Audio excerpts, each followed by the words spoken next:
ఓం నమ శివాయ. అభిషేకం. శివుడికి అభిషేకం అంటే అమితమైన ప్రీతి. అందుకే ఏ ఆలయాన్ని దర్శించినా అక్కడ శివుణ్ణి అభిషేకించుకునేందుకు ఆరాటపడతాం.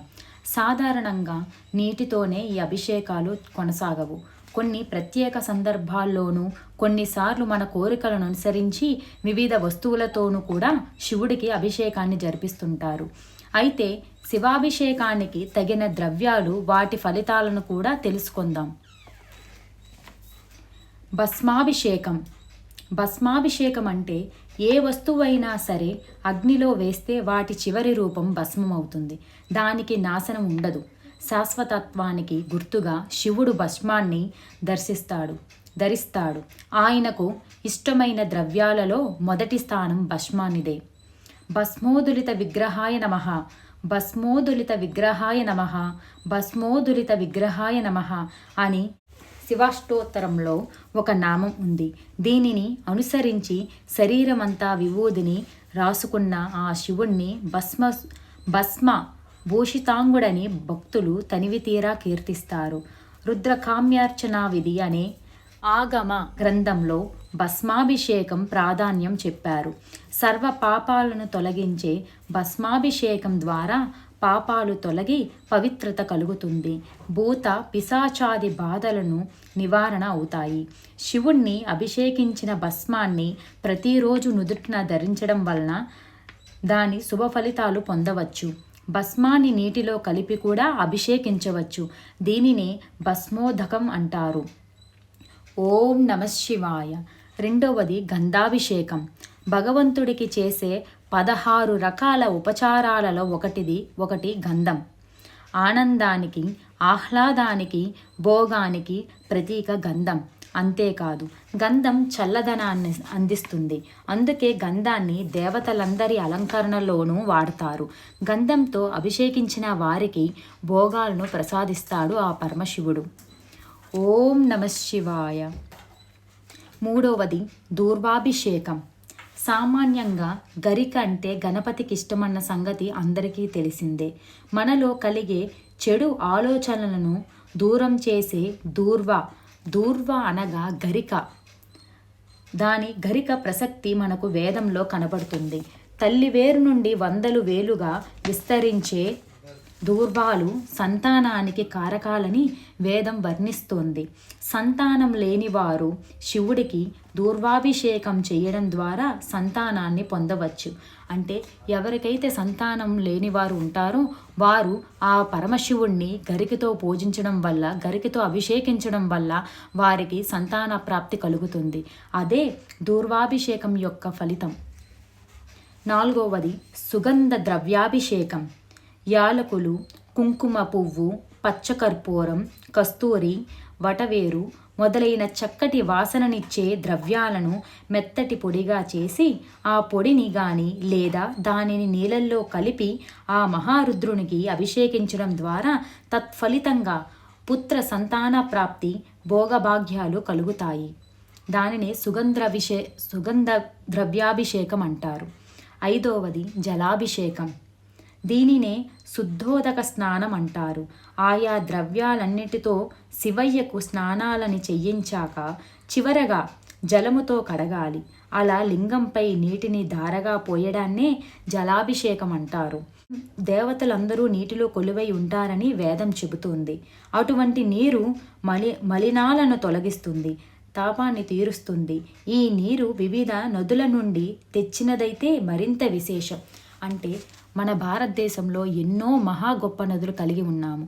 అలాంటి పవిత్రమైన నదుల నుండి జలమును తెచ్చి ఆ పరమేశ్వరునికి అభిషేకించడం వల్ల మరింత ఫలితాలను పొందవచ్చు. దానిని జలాభిషేకం అని కూడా అంటారు. ఓం నమ శివాయ. ఆరవది రుద్రాభిషేకం. శివుడు కంటి బిందువు నుండి ఆవిర్భవించినదే రుద్రాక్ష. అందులో దేవతలందరూ కొలువై ఉంటారని పురాణాలు చెబుతున్నాయి. అటువంటి రుద్రాక్షలతో పరమేశ్వరుని అభిషేకించిన వారి పాపాలన్నీ పటాపంచలవుతాయి. ఇక మరు జన్మంటూ ఉండదు. అభిషేకంలో వినియోగించే రుద్రాక్షల యొక్క సంఖ్య 11, 108, 1000. ఇలా శక్తిని అనుసరించి ఉండవచ్చు. అభిషేకం చేసిన తరువాత ఆ రుద్రాక్షలను మాలగా చేసి మెడలో ధరించవచ్చు. దీనిని రుద్రాభిషేకం అంటారు. ఓం నమః శివాయ. 7వది అన్నాభిషేకం. అన్నాభిషేకాన్నే అన్నపూజ అని కూడా అంటారు. అన్ని శివాలయాల్లోనూ ఈ అన్నాభిషేకానికి విశేష ప్రాధాన్యతనిస్తారు. శుచిగా అన్నాన్ని వండి దానిలో కొంచెం పెరుగు, నెయ్యి కలిపి లింగంపై అభిషేకిస్తారు. తద్వారా అన్నపు రాశి లింగాకృతిలో తయారవుతుంది. అలా ఏర్పడిన లింగాన్ని పూజించినా దర్శించినా కూడా శుభ ఫలితాలు కలుగుతాయి. ఆకలి బాధలు తొలగుతాయి. పంటలు విశేషంగా పండుతాయి. పూజానంతరం ఆ అన్నాన్ని ప్రసాదంగా పంచిపెట్టవచ్చు లేదా నీటిలో కలపవచ్చు.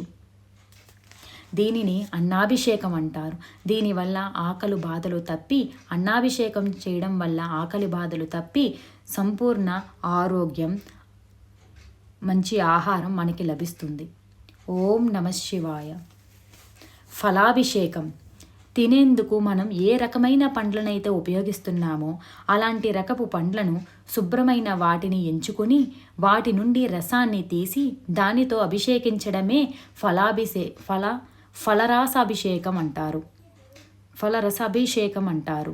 అనుకున్న పనులు విజయవంతంగా పూర్తి కావడానికి ద్రాక్ష పండ్ల రసం చేస్తారు. మీరు ఏ పనైతే అనుకొని తలపెట్టి దానికోసం ద్రాక్ష పండ్ల రసం చేస్తారో అది విజయవంతమవుతుంది. శత్రు నివారణ కొరకు ఖర్జూరాభిషేకం చేస్తారు. వైరాగ్యకాంక్షతో చేసేవారు నేరేడు పండ్ల రసంతో చేస్తారు. అలా చాలా కాలంగా పీడిస్తున్న వ్యాధుల నివారణకు మామిడి పండ్ల రసం చేస్తారు. ధన సంపదల కోసం చెరుకు రసం, అన్ని రకాల సంపదల కోసం కొబ్బరి నీరు వాడడం ద్వారా ఆయా ఫలితాలను పొందవచ్చు. దీనినే ఫలాభిషేకం అంటారు. ఓం నమః శివాయ. 9వది బిల్వాభిషేకం. బిల్వాభిషేకం అంటే సత్వ, రజ, తమో గుణాలకు ప్రతీకగా 3 ఆకులు కలిగిన బిల్వాన్ని త్రిదళమని, బిల్వపత్రమని కూడా అంటారు. పూజా సామగ్రులు ఏది లభించకున్నా చెంబుడు నీళ్లు పోసి ఒక పత్రిదళాన్ని భక్తితో సమర్పిస్తే చాలు. అమితానందం చెందుతాడు బోలాశంకరుడు. లక్ష్మీదేవికి స్థానం బిల్వవృక్షం. అటువంటి బిల్వాలతో చేసే అర్చనలు, అభిషేకాలు సంపదలను పెంపొందిస్తాయి. నీటిలో బిల్వపత్రాలను వేసి ఆ నీటిని లింగంపై అభిషేకించడం ద్వారా రుణబాధలు తొలగుతాయి. ఓం నమః శివాయ. ఓం నమః శివాయ. పంచామృతాలు. పాలు, పెరుగు, నెయ్యి, తేనె, పంచదార ఈ 5ంటిని కలిపి పంచామృతాలు అంటారు. అంటే అమృతంతో సమానమైన ద్రవ్యాలని అని అర్థం. ఆవు పాలు సర్వసుఖాలను కలిగిస్తాయి. ఆవు పెరుగు శారీరక ఆరోగ్యంతో పాటు పుష్టిని ప్రసాదిస్తుంది. ఆవు నెయ్యి ఐశ్వర్యప్రదం. తేనెతో ముఖ వర్చస్సు కలుగుతుంది. పంచదారతో దుఃఖాలు తొలగుతాయి. ఈ 5 ద్రవ్యాలను విడివిడిగా లేదా కలిపి అభిషేకించడాన్నే పంచామృతాభిషేకం అంటారు. అభిషేకించిన పంచామృతాలను తీర్థంగా స్వీకరించిన వారికి అనేక రకాల వ్యాధులు తొలగుతాయి. ఓం నమః శివాయ. 11వది పుష్పాభిషేకం. దేవుడు పాదాలు చెంతకు చేరని తమ జన్మ వృధా అని పూలు ఆవేదన చెందుతాయి. అందమైన సువాసన కలిగిన పూలతో చేసే ఆరాధన భగవంతుడికి ఇష్టమై ఏ పూజ అయినా పువ్వులు లేకుండా పూర్తి కాదు.